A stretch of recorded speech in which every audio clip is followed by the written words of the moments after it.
So, looking back, when you first started working, your father's an actor, he's a successful working actor, working a lot in television.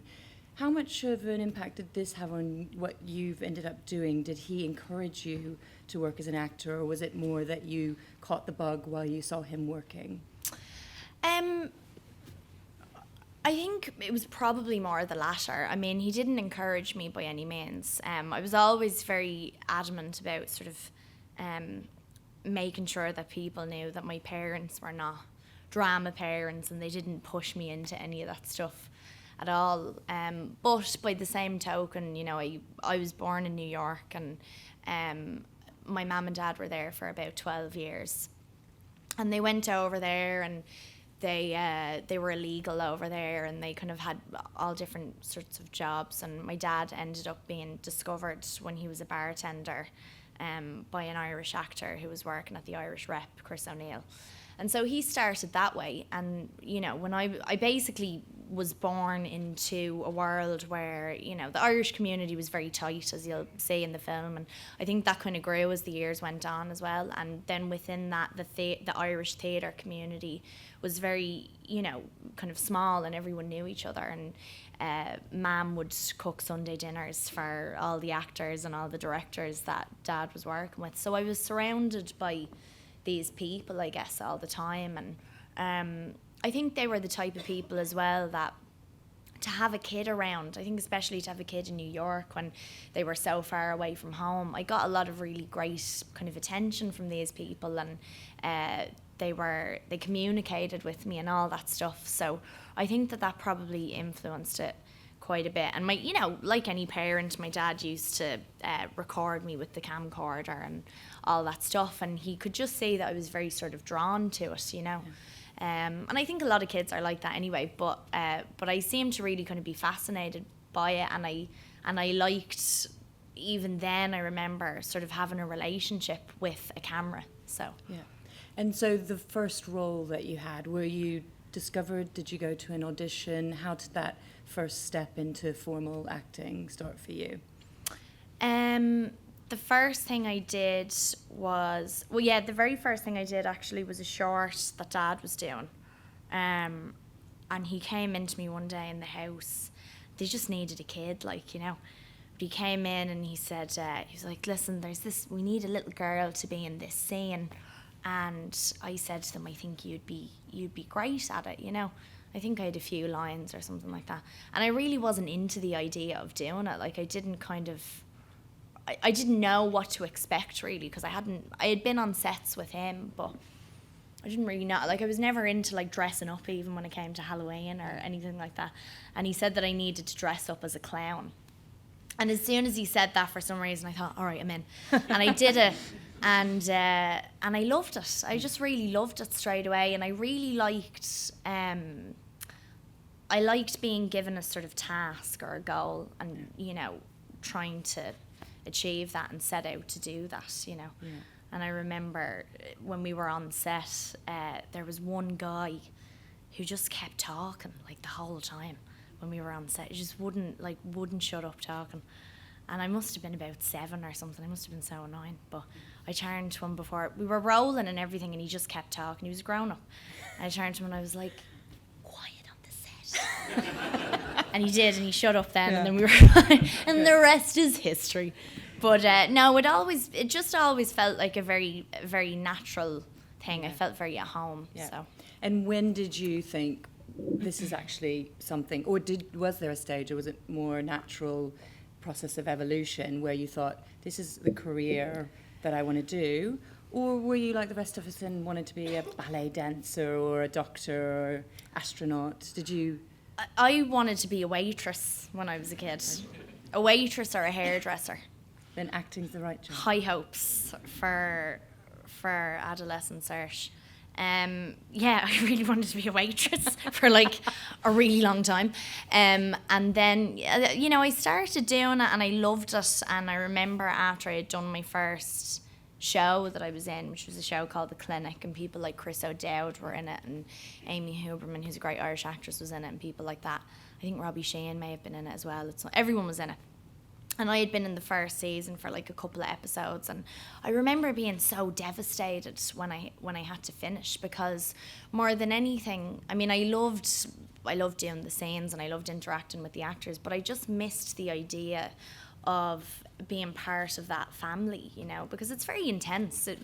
These relationships form so quickly, and even when I was a kid, I think it's even more intense when you're a kid, because you think, you know, I'm never going to have this again. I'm never going to have this connection with another group of people again. And of course you do, but at the time you feel like that's it, you know.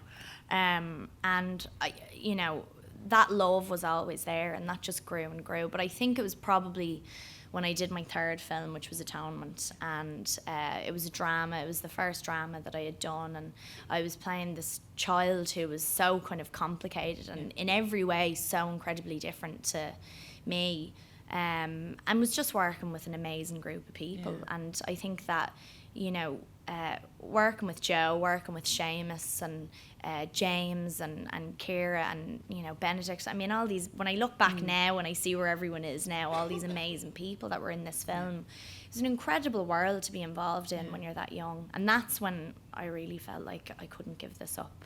Do you remember that, the audition for that? Yeah. Do you recall it? What was that experience like?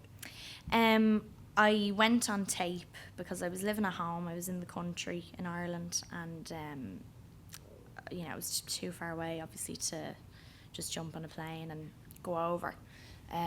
We didn't have the money to do it anyway, but we went.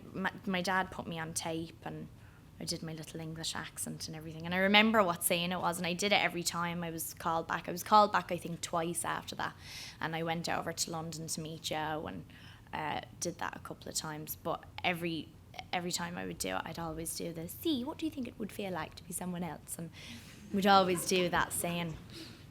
So yeah, I remember it very vividly, and I remember I remember meeting Joe and just kind of feeling like, oh God, I was so excited about the idea of working with someone like that. And I wasn't experienced when it came to working with directors at all, but he just seemed to really have his heart in it, and I was very drawn to that. And I remember we were in the car, it was summertime, and I was about to do a school play. I think I had maybe just come back from the audition in London, and we were trying to make it back down to the country to get to this school play. I was playing like a tree or a rock or something. I was like, I have to be there. They're waiting for me. So we were driving in the car, and Joe called, and it was on speakerphone, so I could... Oh no, it wasn't actually on speakerphone, but he called me up, and my mum passed me the phone, and he told me that I had gotten the part, and I was just... I burst into tears. I was so happy. You're the best tree ever on that evening. I was a strong tree. What kind of understanding did you have, and how did you work with Joe to sort of understand what was going on in this? Did you read the book? Did you guys talk? It's such a great reaction shot. It conveys so much about Bryony's feelings. Right. No, I mean, I was 12 when I did it, so Ian McKeon was a bit heavy for me at that stage. But I don't know, he's, you know, it's been a few years since we've worked together, but we always did have a really fantastic relationship that was really based on just this kind of innate understanding of each other, you know, this kind of intuitive understanding for what the other one needed, I think, which was probably, you know, developed more on Hannah, but with Atonement, you know, and I still think I work like this, you know, fundamentally, I very much rely on instinct, and so I think, I don't know, sometimes it's just kind of, I'm not saying I am, but sometimes it's just magic when a certain group of people come together, which is kind of, this is, you know, how we feel about Brooklyn. A certain group of people come together and the story just really touches everyone, and it just seems to be something that people just get, that we all just got it. And Atonement felt like that, you know, there was just, I think we all just knew what we were doing. I wasn't aware of half the stuff that was going on in the film because I was a kid, you know, but I think he had a great way of explaining to me what I needed to do, and he didn't kind of go overboard. It was never kind of like a lesson or anything in acting. I think our working relationship just from the very start was really kind of solid, you know. And I think because I trusted him so much, and I trusted Seamus when we did Atonement, that allowed me to kind of delve into this other world, I suppose. And it's I felt it from the very beginning, especially on Atonement. That's when it really started to grow. But that kind of absolute freedom that you get when you completely give yourself up to the make-believe, it's a very liberating feeling, and it's it gives you so much courage once you actually really land there, you know. And so you've referred already to working with a great group of actors. In terms of craft, what did you pick up on this from the other actors, if anything? Did you guys learn from each other, and what did you take away? It's always difficult to pinpoint what you've learned from other people, you know. I mean, when I was a kid, really up until, you know, I would say I was in my mid-teens, you're very much kind of going on your instinct, you know. And I think that's what's so fascinating about kids. When you find a really great kid who's a really great actor, like that, you know, that guy Tomo who was in This Is England, and honestly, the last shot of him when he looks into the lens, I just thought it was so incredible. He was amazing. So when you find young people like that who are so blissfully unaware and just, they don't even realise what they're doing, that's, you know, it's amazing. And so I think I was very much kind of just trusting in everyone else. I don't know what I picked up. I know that I was really taken care of by the likes of James. I mean, James was amazing with me. He was so great, and he really took care of me. And he's the kind of guy who's really great with kids anyway. And I remember him being particularly warm with me. And the film obviously famously resulted in you one of the youngest ever Oscar nominees, BAFTA nominations. What kind of impact did that make on you? Did it just seem normal, or did it seem I mean, strange? Yeah, this happens all the time. Oscar nom, whatever. It's completely normal. No, I mean, it wasn't normal, but it's surreal in retrospect, but again, and I'm really glad that I was like this because of my mum, really, and my dad. And you know, my mum came on to every job with me and very much made sure that, you know, I was aware of different personalities on set and how people work and how actors behave, and, you know, and crew and things like that. But I was never exploited by it when I was young. You know, I was very much protected from it without completely being taken away from that world.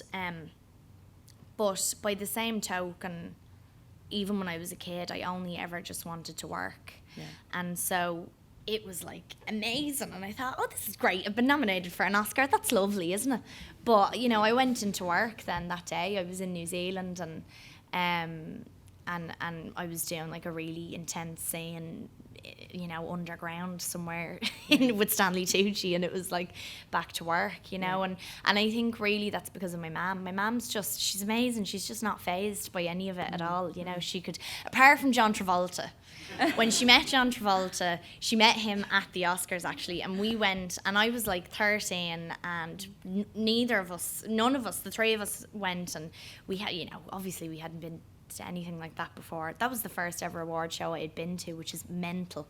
And we didn't know anyone, you know, and it's weird when you go to like an award show or any kind of industry event at all and you don't know anyone, you're completely lost, and you don't know where you're supposed to go or how you're supposed to walk, or are you supposed to eat now or what. And John Travolta was there, and he was in front of us with his wife as we were walking into the theatre, and man just freaked out. And so he turned around, his wife was lovely, Kelly I think, isn't it? And she turned around and she was very sweet to me, and I don't know if he even said anything, but that like made Mam's night. Mam went to see Saturday Night Fever in the cinema 27 times. Wow. In the cinema. Is there a film you've seen 27 times? Not in the cinema. No. There's a few. Bridesmaids is a big favourite, right? It's the best. Bridesmaids, grew up watching Dirty Dancing, which now I think I probably shouldn't have been allowed to watch that as early as I did. Terrible parents. They kept me away from the actors, but they let me watch Dirty Dancing, which is questionable. So Dirty Dancing, I had a few. Yeah. Grease, Yeah. you know, the classics. Yeah. And The good cinema. yeah, Greece. The best cinema. Greece, fantastic. Some John, obviously. Yeah.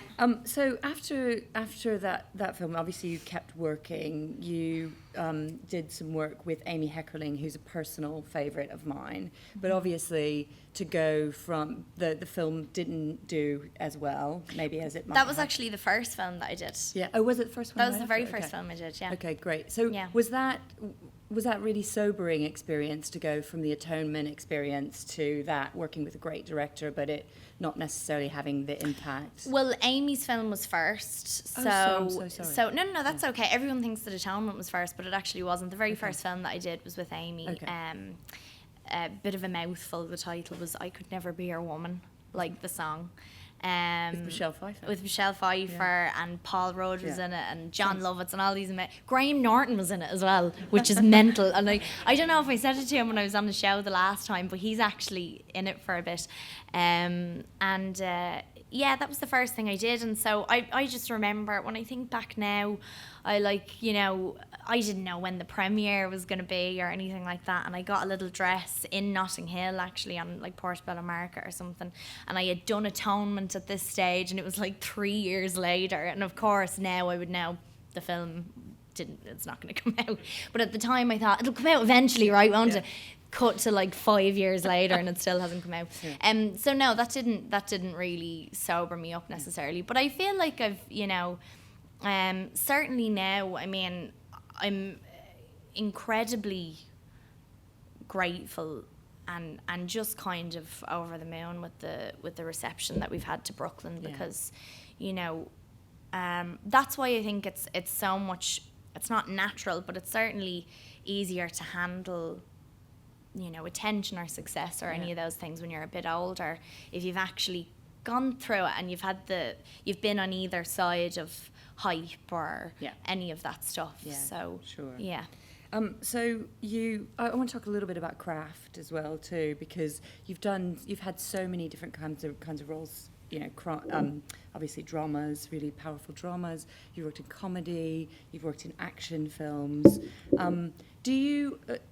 Can you talk a little bit about how you approach craft? Is it the same instinct every time, or do you prepare in different ways for different genres?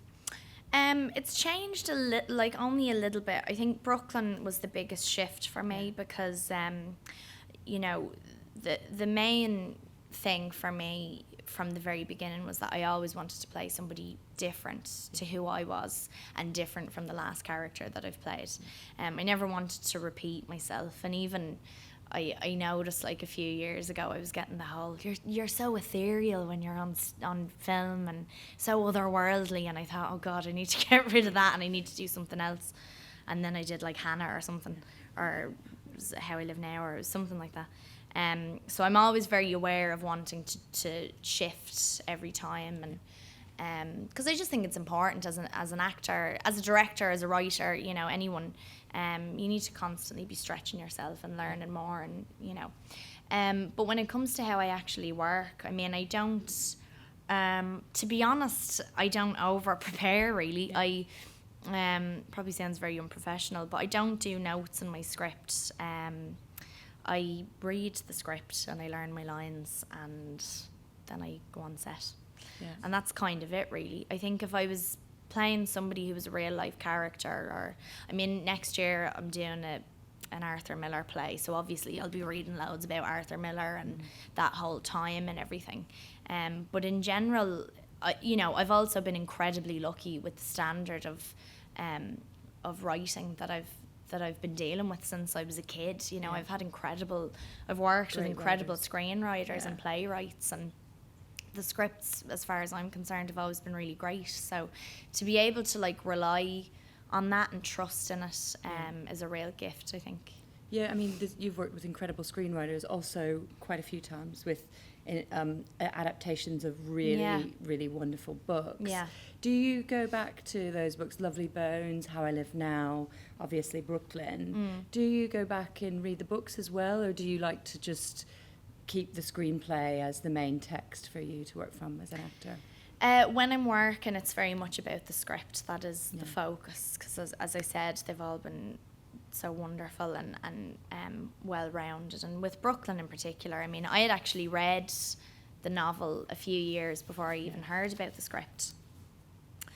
So I had read that, and I referred back to it a little bit just because I remembered Colm referring to Eilis's dad quite a bit, and I think it was important to know about their relationship, because then I think you'll know if anyone's going to see it tomorrow, that you'll understand and appreciate the dynamic between Eilis and Rose and her mother a little bit more. It's just the three women in this house, and they rely on each other in different ways. And I think Eilis and Rose, her sister, are so tight, and Rose is her security, and Rose is the one that decides that she will go to America. And I think even though Eilis is completely stepping into the unknown, and she's so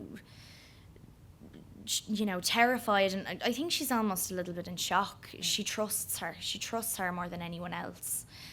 So anyway, I think it was important to just understand a little bit of the dynamic before her dad passed away.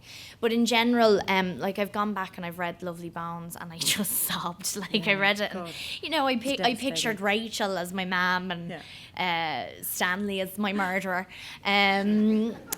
Stanley's lovely in real life. He's not a killer.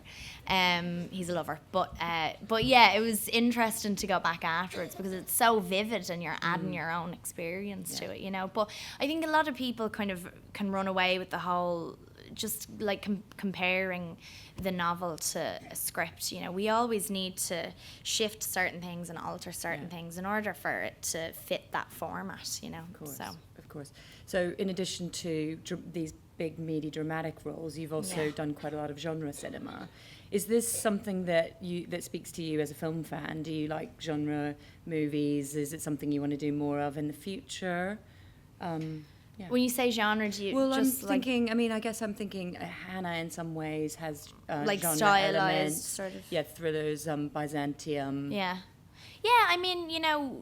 to me they were all just really great stories, and there was no strategy really. I just take a script as it comes, and I've been very lucky that for the most part there's been a lot of scripts that have come to me, and I haven't had to audition for a few of them because I hate auditioning, as everyone does. I still do have to audition, but for those ones it was great that I actually had a relationship with these filmmakers already, like Neil and Ryan. Moira Buffini, great screenplay. For Moira, brilliant, absolutely fantastic. And Moira was involved with us as well in rehearsals, and it's great. You're getting a completely different experience every time, and it's so funny because I went through a stage where I thought, oh God, I know what this is going to be. And you go into a film expecting it to be a certain thing and expecting it to give you a certain thing. And it always throws you on its head. Or throws you on your head. It's always a complete surprise, I think, the kind of experience you have on a film,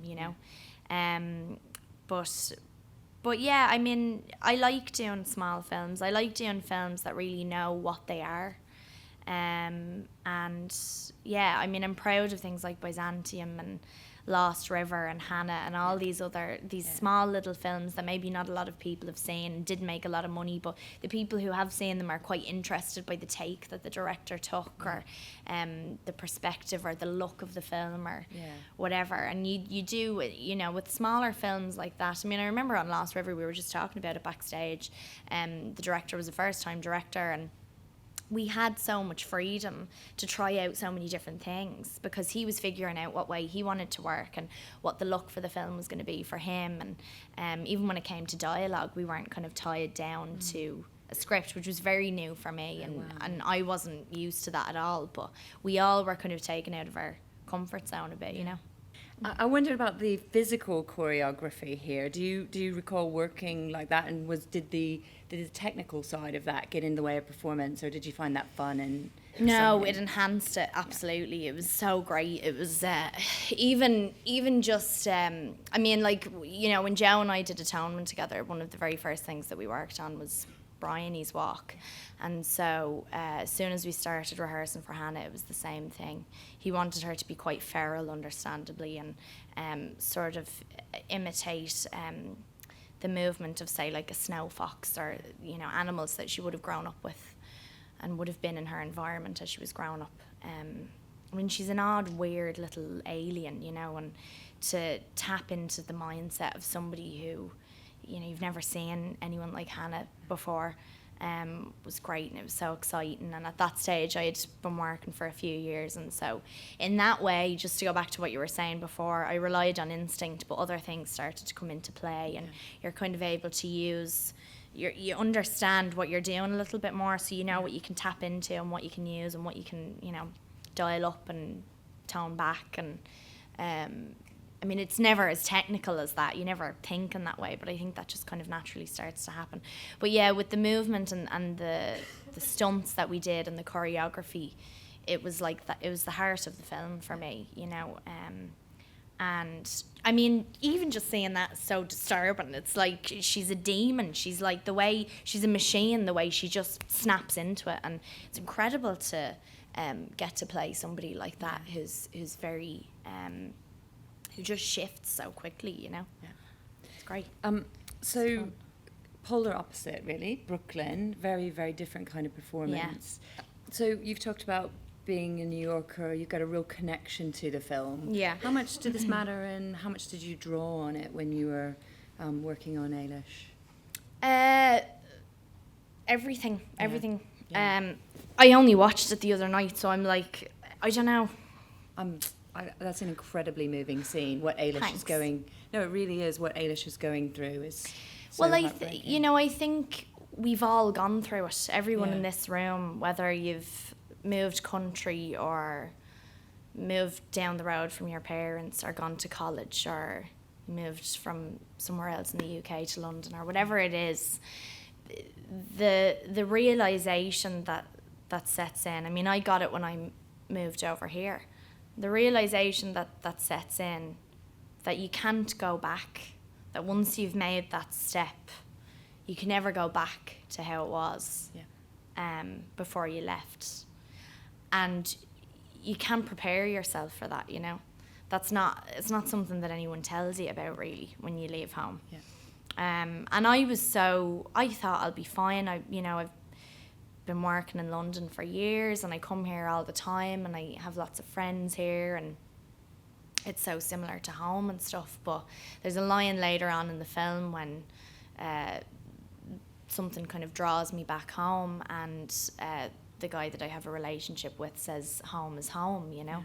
And it's true. And I think, again, you know, just what I was saying about having such an incredible screenplay to work with, like Nick's screenplay it's amazing. It's so brilliant. And to think about any scene that I did in that film really just kind of strikes me, you know. So I was very much in that place where she's sitting on her bed and she's crying and she's gotten a text from, you know, her mum.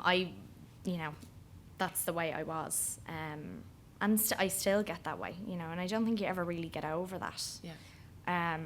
And to shoot at home was very surreal, because I wasn't even shooting in Dublin, which is only a place that I've known in you know, my early kind of adulthood, my late teens.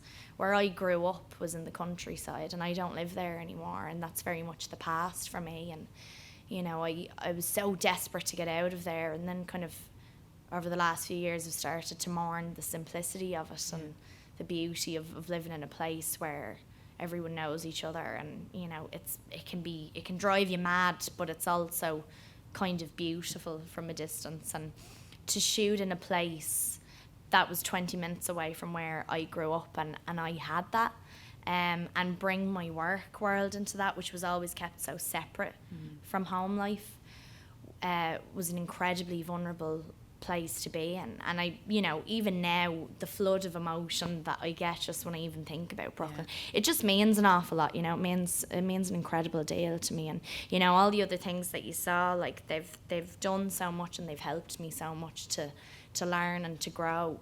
But to then, you know, when I'm 21, after being an actor for 10 plus years, to go back home with your work is amazing. You talked about how terrific the script is, and it is, and I think Nick's script and your performance are just so perfectly calibrated together. It's a real, I mean, it's obviously an incredible achievement of instinct, but it's also a real technical achievement, because Eilis has to go through this total transformation throughout the film. She becomes a different person because of having moved to a new place. You presumably filmed this out of sequence. How difficult was that for you to know where you were in that transformation? I don't think it was too difficult to know where you were necessarily, because in the scenes, you know, if you're used to reading scripts and you're used to work and the way we work, you can tap into that because they're written so well. Yeah. And John, to this day, it kind of blows my mind a bit how much he understood every single step that before we even started that she took, and how focused he was on the most minute little thing that you would do or that you should do in a scene. Yeah. And I think, you know, someone said to me the other day that it's a very delicate film, and it's such a great way to describe it. Because simple was never the right word. I was trying to think of I think delicate is the right word. It's an incredibly emotional film, you know. As I said, we all know what it's like. We all know what that feeling is like, what that heaviness is like. And, it, you know, the amount of time that lasts for is different for everyone. For that to then lift is, you know, it's a very gentle sort of progression. And I think that's what this film captures so well. There's nothing that's over the top. It's not overly dramatic, but the emotion of this woman is what carries you through, or this emotion of this girl who turns into a woman before our eyes is what carries us through. And you very subtly start to see her confidence build when she gets over that homesickness, and she doesn't even realise what's happening to her until other people from the outside notice it and say it to her, you know. So it was just a pleasure. It was a pleasure to do something like that. I mean, I was lucky to always get to play these incredibly different roles, but to really, the hardest thing was to strip something back and keep it as natural as possible, you know. And that was because of John. That was because, you know, myself and my friend Eileen, who plays my best friend in the film, Nancy, we were talking about this yesterday, how he never missed a beat. We would sometimes, because I think we all felt a huge responsibility, especially the Irish, felt a huge responsibility to home in getting this right, and just really wanting to tell our story in our own way, you know. And he was the one that kept us on an even keel, and he was the one that made me feel safe, you know. Yeah.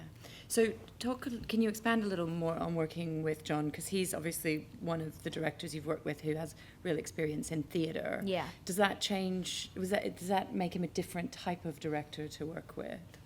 Yeah, I think it did a bit. I mean, you know, John, of course, I mean, he would have to answer this and not me, but from what I could take from working with him, obviously he wants the film to look beautiful and all the rest of it, but really the goal for him is to get that emotion, and it's very much about working with his actors, and he just loves stories so much, you know. He sits down and he talks to you about a great play that he's seen or a great performance that he's witnessed, and he's excited about it and he lights up, and I do think that comes from theatre, because I think in theatre it's very raw, you know. Editing doesn't come into it, promotion, you know. I feel like maybe not as much politics. It feels like it's very much just about our craft.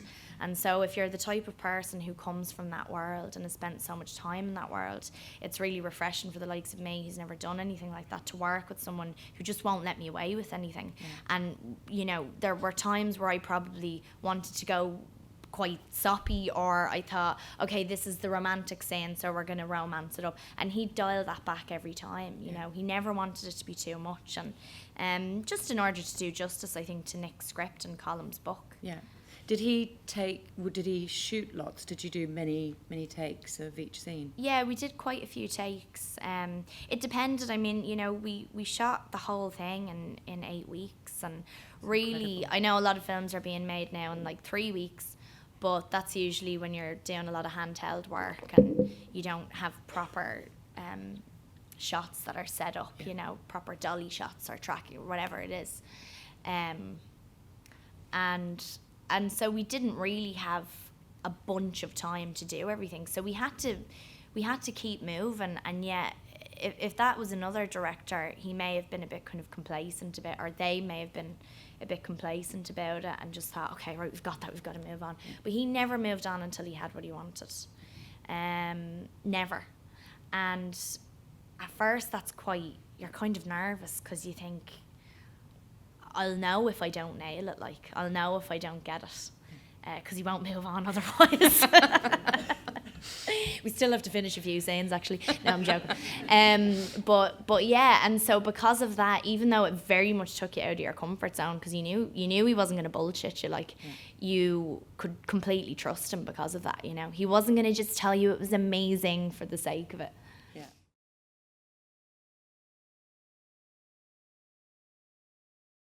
It was the best. It was amazing. Again, very, very different. I've found I love working with actors, and I, you know, love jumping from one kind of genre to the next. But the most I always learn is usually from a great director, and to work with someone like Wes, who again had an incredibly, I mean, more than anyone I've ever worked with, aesthetically had such a clear idea, an absolute idea of what we were doing before we even shot the film. He used animatics, so like basically animated storyboards, which he cut together and voiced himself. He voiced all the characters before we shot the film, and he was like, I've got a little memory stick for you, and he'd give me a memory stick and I'd watch the film before we had even made it. But it was incredible because I had asked him the first time I met him, you know, one of my favourite Wes films is Bottle Rocket, and it's so different in formula and style and stuff to all of his other films. And I said, like, what made you change? Why did it become so set, you know, after that? And he said, we just did Bottle Rocket, and every single day, you know, they were students or they had just gotten out of college or something, him and Owen Wilson, and they were like, okay, we need to do this now, and you need to say this, and they were kind of like, I don't want to say they were making it up as they went along, but it was very sort of like, okay, let's grab what we can. And it was stressful, as it always is. And so from then on, he kind of vowed, right, I'm going to have a plan and I'm going to have a storyboard. And he's really stuck to that. So it's really interesting. I mean, we do like 40 takes sometimes on one shot. That shot near the end where we're all sitting around the table, and I think Tony and I are like handcuffed to each other, and Rafe is going off on a big rant, and we must have done that about like 45 times. And yet it only took us an hour to do, because he'd use roll and resets quite a bit. He'd never cut, you know. So it was great.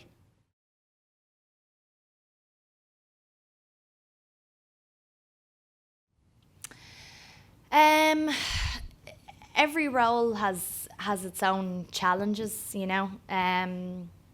Sometimes it could be the physicality, it could be the kind of more physical aspect to a role, if there is one. Sometimes it takes you a while to figure out what you're doing. I mean, I've had that so many times where I just kind of think I don't quite know where I haven't landed anywhere yet, and it takes you a few days. That's why it's really great if you know, when it comes to scheduling, if for the first few days you can do little bits and bobs and little sort of pickups and things like that will just give you an idea of where you want to go with it before you get into the big stuff, you know.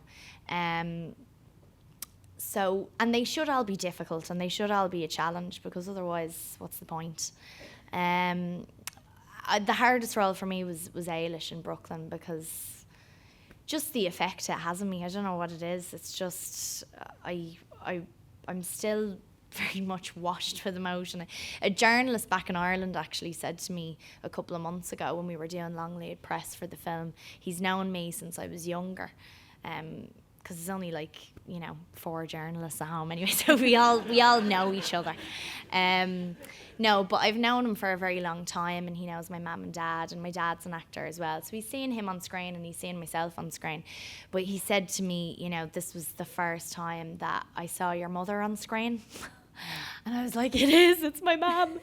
And it's true. I think it's just Eilis and Eilis's story is just a huge part of who I am, and I think because of that, because it was so close to me, to not have any separation at all is actually a lot scarier, and it's a lot more vulnerable. I think that's why I like doing accents as well, because your voice can really define who you are, and so when you change your accent, it's a really great way of getting into a character. So this was like, apart from a sort of country accent, like I really empathised with her, and for that it was very very challenging, but the most rewarding film I've ever done. So.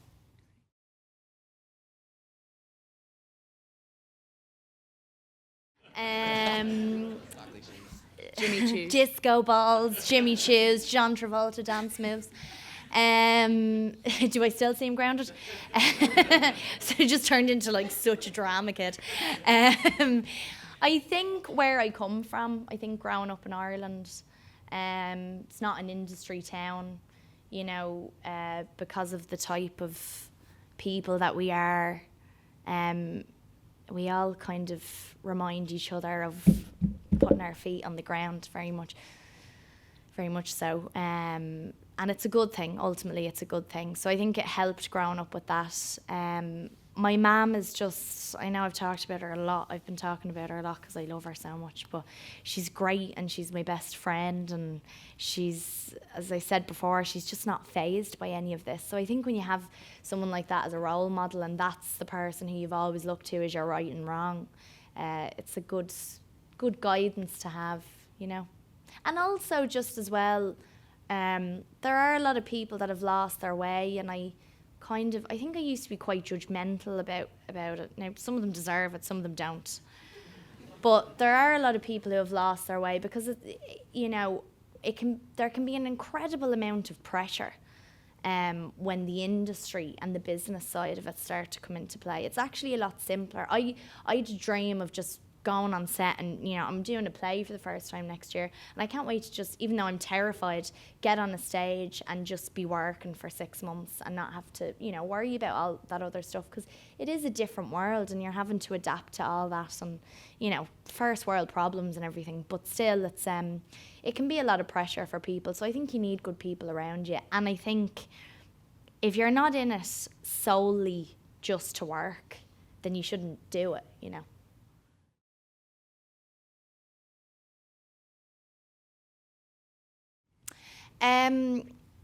Again, it changes on each job you do. Like, there are some jobs that you'll do where everyone goes to work during the day and then they all disperse at the end of the day and do their own thing, and that's that.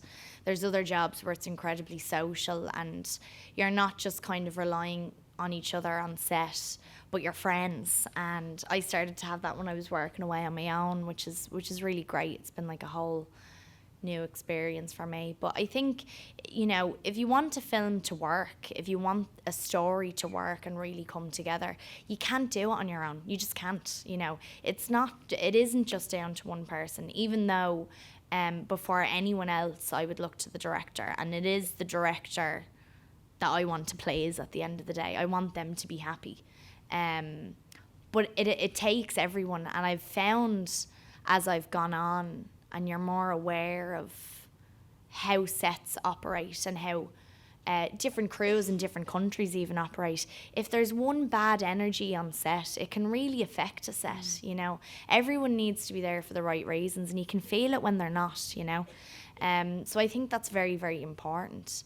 you need to have trust, because also you're, you know, and this isn't just for the actors by any means. I think really great crews really care about what they're doing. Like this job we were all really knackered by week one, and it was a tough job because we had to do it in a certain amount of time, and I think we all just cared about it so much. But like our crew really cared about this too, and we were all putting ourselves out on the line there, you know. Everyone needs to be vulnerable to a certain extent and really trusting each other in that way. And you know, a lot of people who work in film and theatre will say to you that there's some relationships that you develop where you'll open up to people who you've known a few weeks in a way that you would never open up to people you've known for 20 years or something, or 10 years, you know. And it's because you know, you're all working towards a common goal. And I think art just does that anyway. I think art gives people the license to open themselves up and be sort of vulnerable. So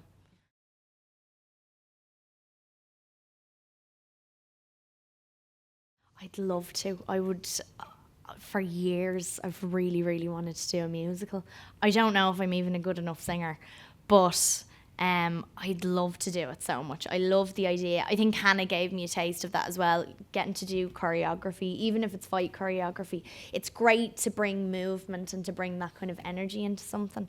And I'd love to sing in a film. I loved it. I think something about, like, Johnny is the best, and between him and Ryan, Ryan's like a magic man who just really kind of calms you down and makes you feel very relaxed. And like, I wouldn't sing in front of anyone properly, but I could in front of him, and he calls it my Mariah moment when I got to sing.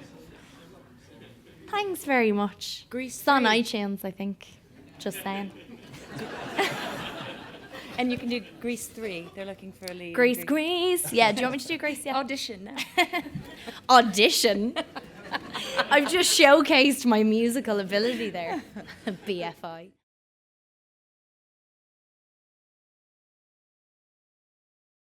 It hasn't changed at all. I think people can be really hard on Bryony. Some people have been very harsh on her over the years, and I get quite defensive. She's a child. I think when you look at this story, she's an incredible little human being who has an overactive imagination, and nobody talks to her in the house apart from James's character. You know, she's in such an upper class English environment, and the children were kind of just left to themselves, left to their own devices, I think.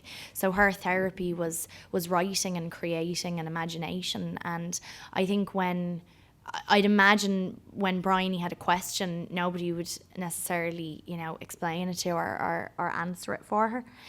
So she probably had to come up with her own answers most of the time. And I feel like when she sees two people having sex in a library, she doesn't know what that is.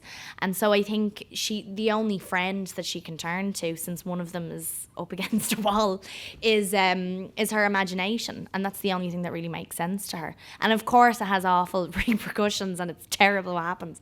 But I think she's not a bad person by any means.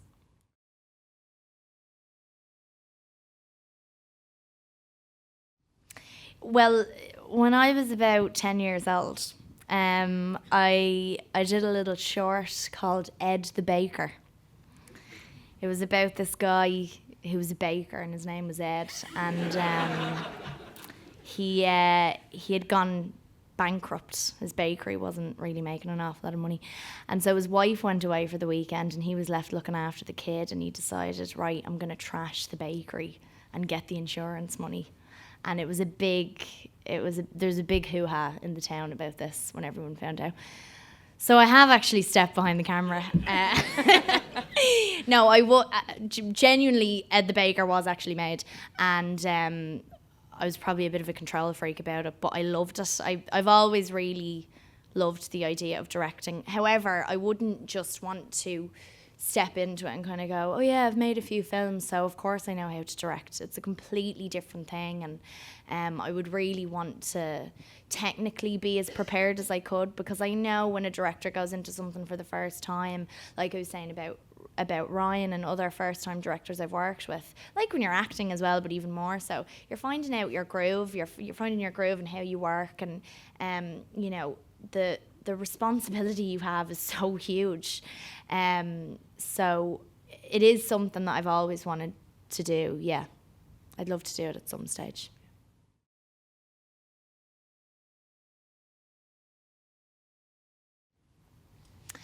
I'm watching Peaky Blinders at the minute, which is so good, and I'd love to work with Cillian. I think he's one of the best in the world.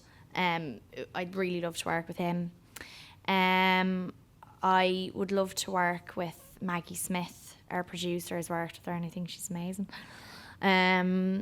Directors, I'd love to work with Lenny Abramson, who's a great Irish director.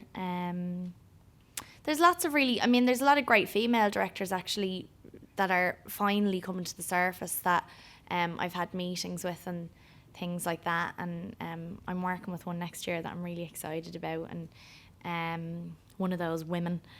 And but it's exciting that finally you know, you're actually, 90% of the directors I've worked with have been male, and they've been incredible, but it would be really nice to work with more women in the future, and I can feel that that's starting to happen now, so.